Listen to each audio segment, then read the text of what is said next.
May buntag sa tanan, no? Dayon ay nangutanan ako ba na kuan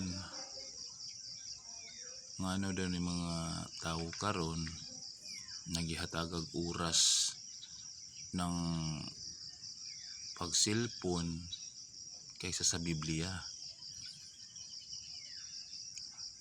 Ang tubag pud nako dili man pud tanang tao, no?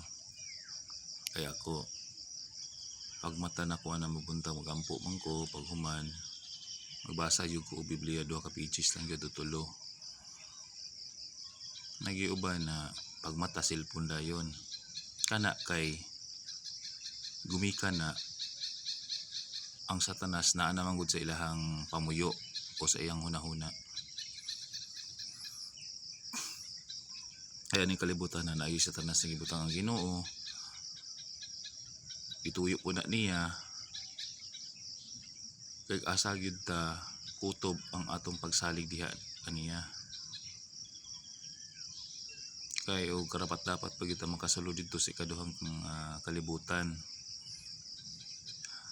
aron mo masayod aning kalibutan na kadyot ra kay ta pinakataas na 80 na tuig edad mamatay na ta. Isa pag unsa ka kadato kagwapo powerful artista pa ka diha, presidente, senador pa ka diha, mayor, gobernador pa ka diha, mamatay ra gyapon ka bisag kung saon. Bisan pag unsaon gyud mo mamatay ra gyud gihapon ka.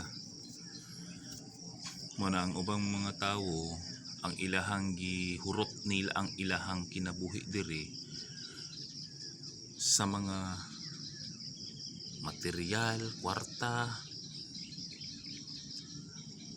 Nalinlang sila sa Satanas.